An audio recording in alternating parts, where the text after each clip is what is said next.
Japanese Tales, Hellscreen. I am certain there has never been anyone like our great lord of Horikawa, and I doubt there ever will be another.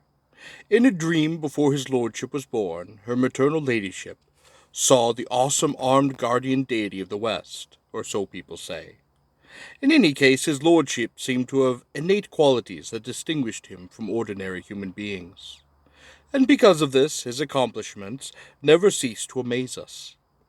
You need only glance at his mansion in the capital's Horikawa district to sense the boldness of its conception. How shall I put it? Its grandeur, its heroic scale are beyond the reach of our mediocre minds. Some have questioned the wisdom of his lordship's undertaking such a project, comparing him to China's first emperor, whose subjects were forced to build the Great Wall, or to the Sui Emperor Yang, who made his people erect lofty palaces. But such critics might be likened to the proverbial blind men who describe the elephant according only to the parts that they could feel. It was never his lordship's intention to seek splendor and glory for himself alone. He was always a man of great magnanimity, who shared his joys with the wider world, so to speak, and kept in mind when the lowliest of his subjects. Surely this is why he was left unscathed by his encounter with that midnight procession of goblins so often seen at the lonely intersection of Nijo-Omiya in the capital. It was also why, when rumor had it that the ghost of Toro, minister of the left, was appearing night after night at the site of his ruined mansion by the river at Higashi-Sanjo, you must know it, where the minister had recreated the famous seascape of Shiogama in his garden. It took only simple rebuke from his lordship to make the spirit vanish. In the face of such resplendent majesty, no wonder all residents of the capital, both old and young, men and women, revered his lordship as a reincarnation of a Buddha. One time, it is said, his lordship was returning from a plum blossom banquet at the palace when the ox pulling his carriage got loose and injured an old man who happened to be passing by. The old fellow knelt and clasped his hands in prayer, thanks for having been caught on the horns of his lordship's own ox. So many stories about his lordship have been handed down. His Imperial Majesty himself once presented his lordship with 30 pure white horses on the occasion of a New Year's banquet.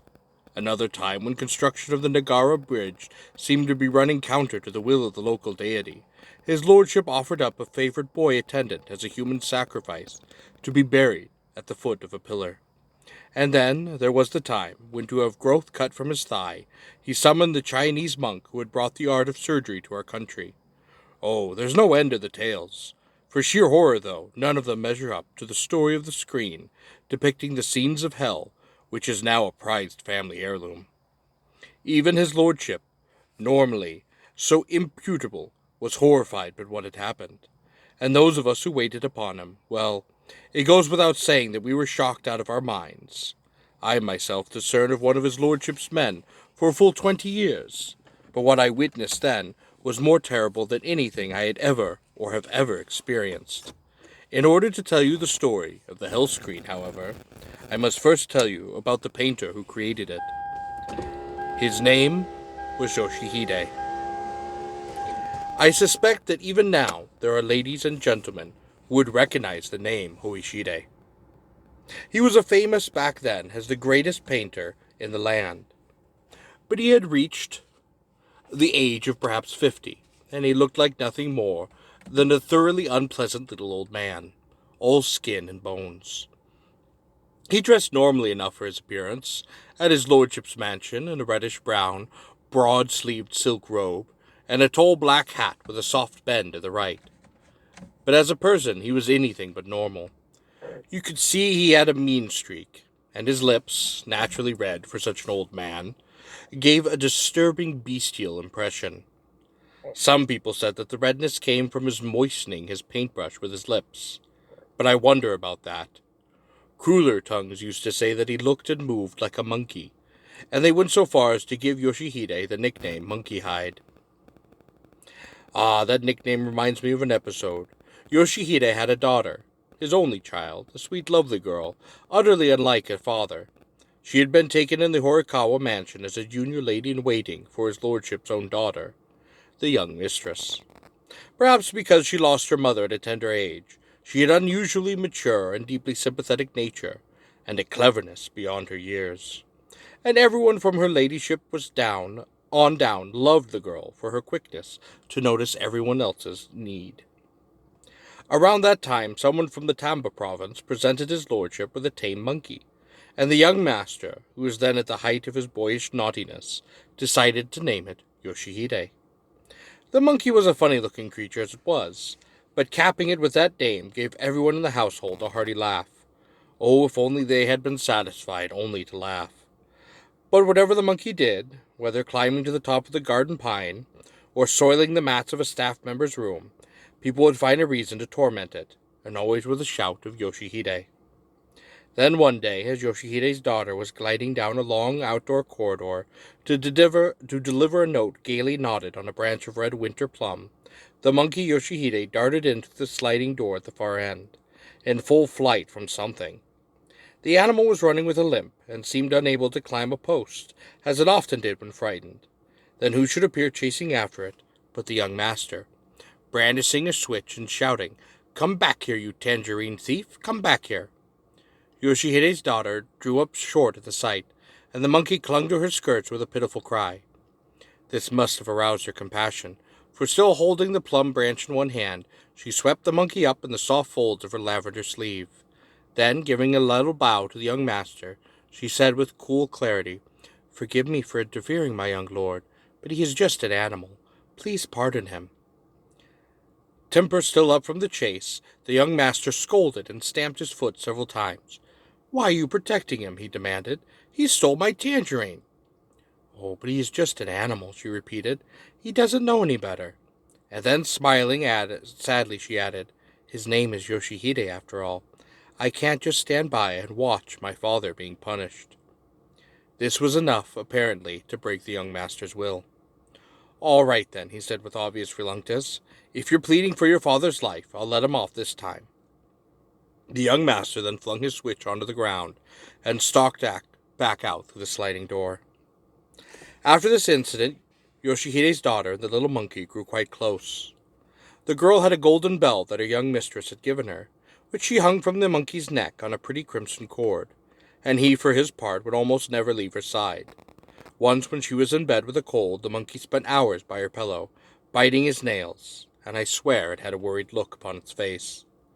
Then, strangely enough, people stopped teasing the monkey. In fact, they began treating it with special kindness, until even the young master would occasionally throw it a persimmon or a chestnut, and I heard he once flew into a rage when one of the samurai kicked at the animal.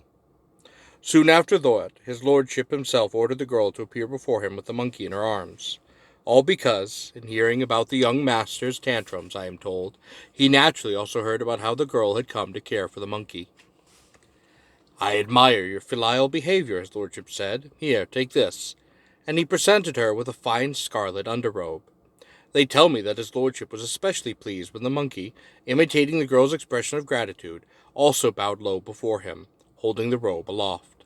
And so his lordship's partiality for the girl was born entirely from his wish to commend her filial devotion to her father, and not, as rumor had it, from any physical attraction he might have felt for her.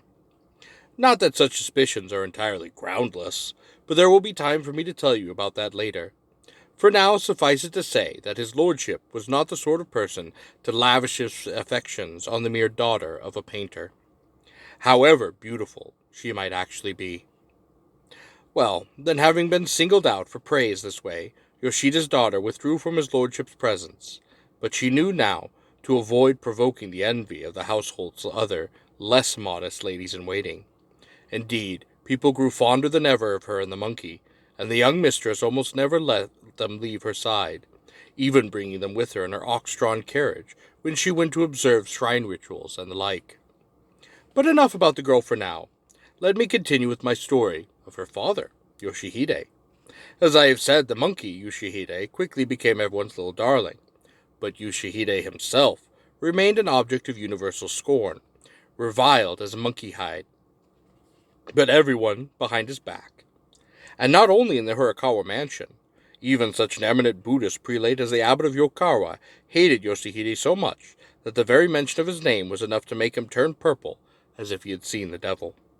Some said this was because Yoshihide had drawn a caricature ridiculing certain aspects of the abbot's behavior. But this was merely rumor that circulated among the lower class, and as such can hardly be fully credited. In any case, Yoshihide's reputation was so bad that anyone you asked would have told you the same thing. If there was those who spoke kindly of Yoshihide, they were either a handful of the Brotherhood of Painters, or else people who knew his work, but never the man himself. His appearance was not only the thing that people hated about Yoshihide. In fact, he had many evil traits that repelled them even more, and for which he only had himself to blame. For one thing, Yoshihide was a terrible miser. He was harsh in his dealings with people. He had no shame. He was lazy and greedy, but worst of all, he was insolent and arrogant. He never let you forget that he was the greatest painter in the land, nor was his arrogance limited to painting. He could not be satisfied till he displayed his contempt for every custom and convention that the ordinary people practiced. A man who was his apprentice for many years once told me the story that Yoshihide was present one day in the mansion of a certain gentleman. Even the celebrated shamaness of the cypress enclosure was there, undergoing spirit possession. The woman delivered a horrifying message from the spirit, but Yoshihide was unimpressed. He took up a handy ink brush and did a detailed sketch of her wild expression, as if he viewed spirit possession as mere trickery. No wonder, then, that such a man would commit acts of sacrilege in his work. In painting the lovely goddess Kishoten, he used the face of a common harlot. And to portray the mighty flame-draped Fudo, his model was a criminal released to do chores in the magistrate's office. If you tried to warn him that he was flirting with danger, he would respond with some feigned insolence. I am the one who painted them, after all, he would say. Are you trying to tell me that my own Buddhas and gods are trying to punish me? Even his apprentices were shocked by this. I myself knew several of them who, fearing for their own punishment in the afterlife, wasted no time in leaving his employ. The man's arrogance simply knew no bounds. He was convinced that he was the greatest human being under the heavens. It goes without saying that Yoshihide lorded it over the other painters of his time. True, his brushwork and colors were utterly different from theirs, and so the many painters with whom he was on bad terms tended to speak of him as a charlatan. They rhapsodized over the work of old masters, such as Kawanara no Konoko. On moonlit nights you could actually smell the plum blossoms painted on his wooden door. Or you could actually hear the courtier on that screen playing his flute. But all they had to say about Yoshihide's work was how eerie and unsettling they found it. Take his 5 levels of rebirth on the Ryugaji temple gate. For example, when I passed the gate late at night, one said, I could hear the dying celestials sighing and sobbing. That's nothing, another claimed. I could smell the flesh of the dead rotting. And how about the portraits of the household ladies in waiting that his lordship ordered from Yoshihide? Every single woman he painted fell ill and died within their 3 years. It was as if he had snatched their very souls from them. According to one of his harshest critics, that was the final proof that Yoshihide practiced the devil's art. But Yoshihide was so perverse, as I've said, that remarks like this only filled him with pride. When his lordship joked to him one time, for you, it seems, the uglier the better, old Yoshihide's fat, red lips spread in an eerie grin, and he replied imperiously, Yes, my lord, it is true. Other painters are such mediocrities. They cannot appreciate the beauty of ugliness. I must say, greatest painter in the land, or not, it is incredible that he could spout such self-congratulatory nonsense in his own lordship's presence.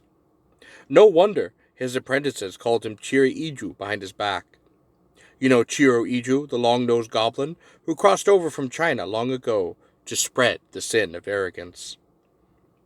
But still, even Yoshihide and all his incredible perversity, yes, even Yoshihide, displayed human tendencies when it came to one thing. By this, I mean that Yoshihide was truly mad about his only daughter, the young lady in waiting. The girl was, as I said before, a wonderfully kind-hearted young creature, deeply devoted to her father, and his love for her was no less strong than hers for him. I gather that he provided for her every single need, every robe, every hair ornament, without the slightest of objection. Don't you find this incredible for a man who had never even made a single contribution to a temple? Yoshide's love for his daughter, however, remained just that, love. It never occurred to him that he should be trying to find her a good husband some day. Far from it. He was not above hiring street thugs to beat up anyone who might make any improper advances to her. So even when his lordship honored her with the petition of a junior lady-in-waiting in his own household, Yoshide was far from happy about it, and for a while he always wore a sour expression whenever he was in his lordship's presence.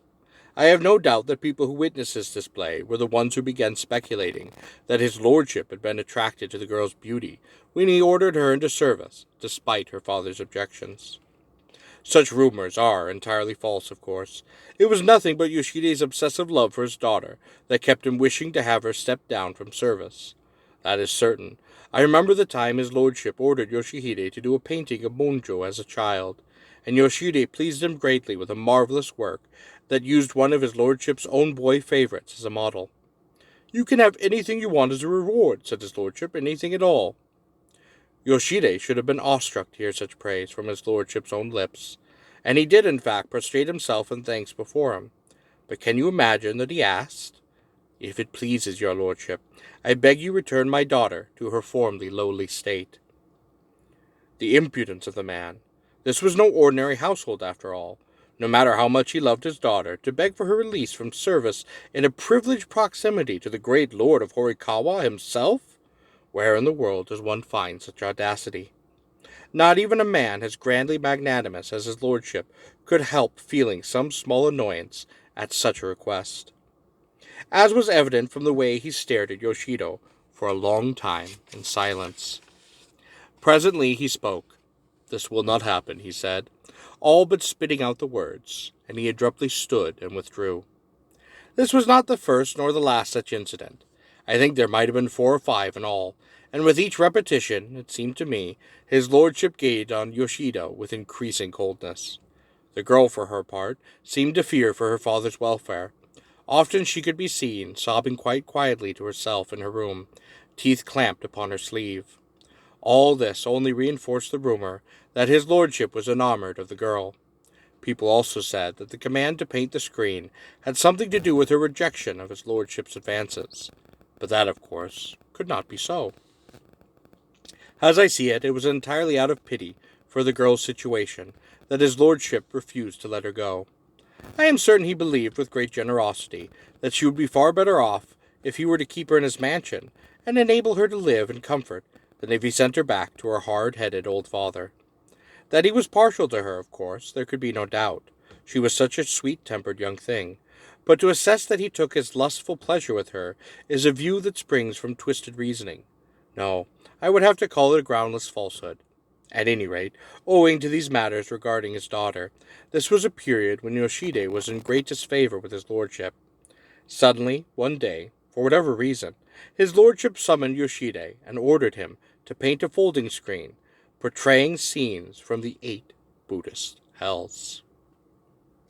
Oh, that screen. I can almost see its terrifying images of hell before me now.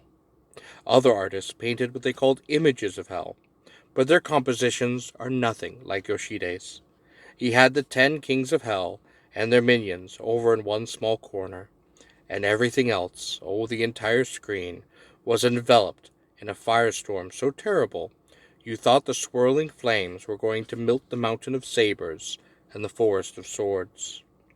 Aside from the vaguely Chinese costumes of the judges of the dark, with their swatches of yellow and indigo, all you saw was the searing color of flames, and dancing wildly among them, the black smoke clouds of hurled Indian ink and flying sparks of blown-on gold dust. These alone were enough to shock and amaze any viewer, but the sinners withering in the hellfire of Yoshide's powerful brush had nothing in common with those to be seen in ordinary portraits of hell. For Yoshide had included sinners from all stations in life, from the most brilliant luminary of His Majesty's exalted circle to the basest of beggars and outcasts, a courtier in magnificent ceremonial vestments, a noble lady-in-waiting in 5-layered robes, a rosary-clutching priest, intoning the holy name of Amida, and a samurai student on high wooden clogs, an aristocratic little girl in a simple shift, and a yin-yang diviner swishing his paper wand through the air. I could never name them all, but there they were, human beings of every kind, inundated by smoke and by flame, tormented by wardens of hell with their heads of bulls and horses, and driven in all directions like autumn leaves, scattering before a great wind. Oh, look at that one, you would say, the one with her hair all tangled up in a forked lance, and her arms and legs drawn in tighter than a spider's. Could she be one of those shrine maidens who performed for the gods? And oh, that poor fellow here, hanging upside down like a bat, his breasts pierced by a short lance. Surely he is supposed to be a greenhorn provincial governor. And the kinds of tortures were as numerous as the very sinners themselves. Flogging with an iron scourge, crushed under a giant rock, pecked by a monstrous bird, and grinding in the jaws of poisonous serpents. But surely the single most horrifying image of all was that of a carriage plummeting through space. As it fell, it grazed the upper boughs of a sword tree, where clumps of corpses were skewered on fang-like branches. Blasts of hell wind swept up the carriage curtains to reveal a court lady so gorgeously apparelled she might have been one of His Imperial Majesty's own consorts or intimates, her straight black hip-length hair flying upward in the flames, the full whiteness of her throat laid bare as she withered in the agony. Every detail of the woman's form and the blazing carriage filled the viewer with an agonizing sense of the hideous torments to be found in the hell of searing heat. The sheer horror of the entire scene, might I say, seemed to be concentrated all in this one figure. It had been executed with such inspired workmanship, you'd think that all who saw it could hear the woman's dreadful screams. Ah, yes, this was it. For the sake of painting this one image, this terrible event occurred. Otherwise, how could even the great Yoshihide have painted hell's torment so vividly? It was his cruel fate to lose his life in exchange for completing the screen. In a sense, the hell in his painting was the hell into which Yoshihide himself, the greatest painter in all the realm, was doomed to one day fall.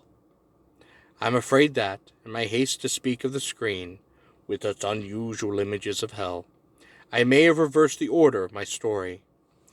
Now let me continue with the part about Yoshihide, when he received his lordship command to do this painting of hell. For nearly 6 months after the commission, Yoshihide poured all of his energy into the screen, never once calling at his lordship's residence. Don't you find it strange that such a doting father should abandon all thought of seeing his daughter once he had started on a painting? According to the apprentice I mentioned earlier, Yoshihide always approached his work like a man possessed by a fox. In fact, people used to say that the only reason Yoshihide was able to make such a name for himself in art was that he had pledged his soul to one of the great gods of fortune. What provided it was that if you peeked in on him when he was painting, he could always see shadowy fox spirits swarming and dancing around him. What this means, I suspect, is that, once he picked up his brush, Yoshihide thought of nothing else but completing this painting before him. He would spend all day and all night shut up in his studio out of sight. His concentration seems to have been especially intense when he was working on his particular screen with its images of hell. It was not merely to say that he would keep the latest shutters pulled down and spend all day by the tripod oil lamp, mixing his secret combinations of paint, or posing his apprentices in various costumes for him to sketch. No, that was normal behavior for a working Yoshihide. Even before the screen, remember, this was a man who, when he was painting his 5 levels of rebirth on the Ryūnosuke temple gate, went out especially to inspect a corpse lying upon the roadside, the kind of sight from which an ordinary person would recoil, and spent hours sitting before it, sketching its rotting face and limbs without missing a hair. I don't blame you, then, if they are among you who cannot imagine what I mean when I say that his concentration during his work on the Hellscreen was most especially intense. I have time now to explain this in detail, but I can at least tell you the most important thing. One day, an apprentice of Yoshihide's, the one I've mentioned a few times already, was busy dissolving the pigments when the master suddenly said to him, "I am planning to take a nap, but I don't know. I have been having such bad dreams lately." There was nothing strange about this, so the apprentice merely answered, "I see, sir," and continued with his work. Yoshihide, however, was not his usual self.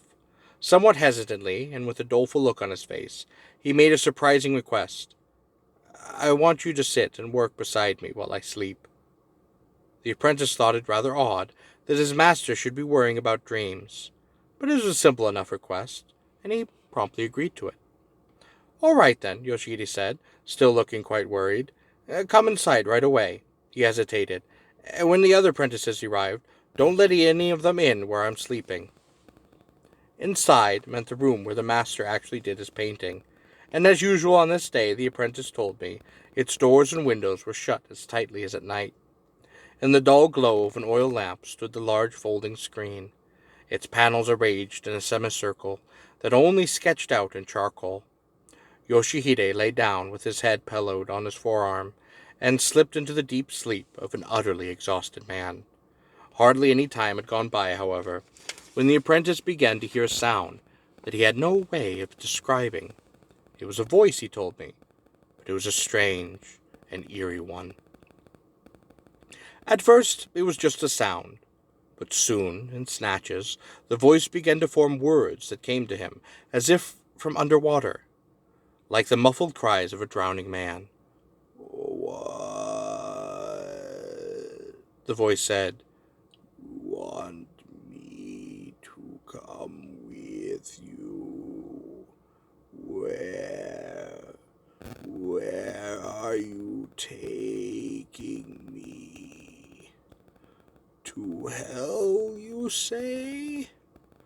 To the hell of searing heat, you say? Who are you, damn you? Who can you be?" The apprentice, dissolving pigments, felt his hands stop of their own accord. He peered fearfully through the gloom in his master's face. Not only did the furrowed skin grow stark white, but fat beads of sweat oozed from it, and the dry-lipped, snaggle-toothed mouth strained wide open, as if gasping for breath. The youth saw something moving in the master's mouth, with dizzying speed, like an object yanked by a cord. But then he realized the thing was Yoshihide's tongue. The fragmented speech had been coming from that tongue of his. "Who could it be but you? Damn you! It is you! I thought so. What's that? You've come to show me the way there. You want me to follow you? To hell? My daughter is waiting for me in hell?" The apprentice told me that an uncanny feeling overcame him at that point. His eyes seemed to make out vague, misshapen shadows that slid over the surface of the screen and flooded down upon the two of them.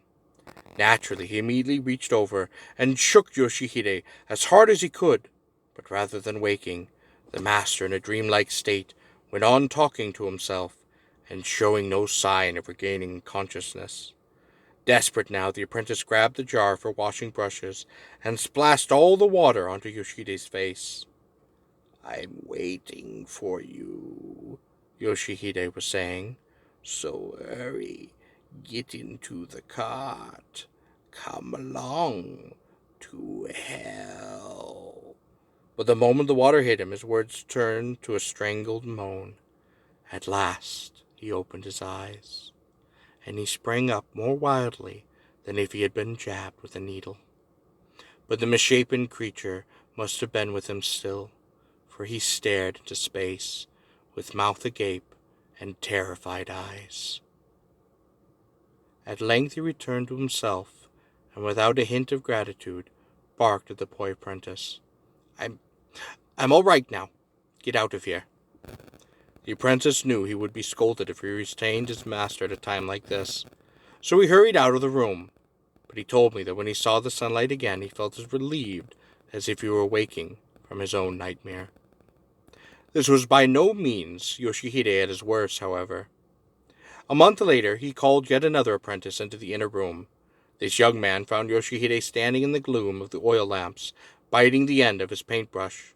Without a moment's hesitation, Yoshihide turned to him and said, "Sorry, but I need you naked again." The master had ordered such things in the past, so the apprentice quickly stripped off his clothes. But now Yoshihide said with a strange scowl, "I want to see a person in chains, so do what I tell you. Sorry about this, but it will just take a little while." Yoshihide could mouth apologetic phrases, but he issued his cold command without the least show of sympathy. This particular apprentice was a well-built lad, who looked more suitable to wielding a sword than a paintbrush, but even he must have been shocked by what happened. "I figured the master had gone crazy and was going to kill me," he told people again and again long afterward. Yoshihide was apparently annoyed by the young man's slow preparations. Instead of waiting, he dragged out a narrow iron chain from heaven knows where, and all but pounced on the apprentice's back, wrenching the man's arms behind him and winding him up in the chain. Then he gave the end of the chain a cruel yank and sent the young man crashing down upon the floor. The apprentice lay there like a keg of sake that someone had kicked over, legs and arms mercilessly contorted. He could move only his head, and with the chain cutting off the circulation of his blood, his skin started to swell, red, face, torso, everywhere. Yoshihide, though, has apparently not the least bit concerned to see him like this. He circled his sake keg of a body, observing it from every angle, and drawing sketch after sketch. I am certain that, without my spelling it out, you can imagine the torture this must have been for this poor apprentice. If nothing had interrupted it, this young man's ordeal would most certainly have lasted even longer. But fortunately, or perhaps unfortunately, a narrow winding streak like black oil began to flow from behind a large drawer in the corner of the room. At first it moved slowly like a thick liquid, but then it began to slide along the floor more smoothly, glinting in the darkness, until it was almost touching the apprentice's nose. He took a good look at it, gasped and screamed, "A snake! A snake!" And the way he described the moment to me, he felt as if every drop of blood in his body would freeze, which I can well understand, for in fact the snake's cold tongue was just about to touch the flesh of his neck where the chain was biting. Even Yoshihide, for all his perversity, must have felt a rush of horror at this unforeseeable occurrence, and flinging his brush down, he bent down, gripping the snake by the tail, and dangling it upside down. The snake raised his head and began to coil upward around its own body, but it could not reach Yoshihide's hand. "You cost me a good brush-stroke, damn you," he growled at the snake, flinging it into the jar in the corner. Then, with obvious reluctance, he loosened the chains that bound the apprentice's body. In fact, loosening the chains was as far as he was willing to go. For the youth himself he spared not a word of sympathy. I suspect he was more enraged at having botched a single brushstroke than concerned that his apprentice might have been bitten by a snake. I heard afterward that he had been keeping that snake to sketch from. An image that was little you have heard is known for you to grasp the frantic intensity with which Yoshihide approached his work. But let me give you one last terrible example concerning a young apprentice, no more than 13 or 14, who could have lost his life for the Hellscreen. It happened one night when the boy, whose skin was fair as a girl's, was called into the master's studio. There he found Yoshihide by the tripod lamp, balancing a piece of raw meat on his palm and feeding it to a bird the likes of which he had never seen before. The bird was the size of a cat, and in fact, with its two feathered tufts sticking out from its head, like ears, and its big round amber-colored eyes, it did look very much like a cat.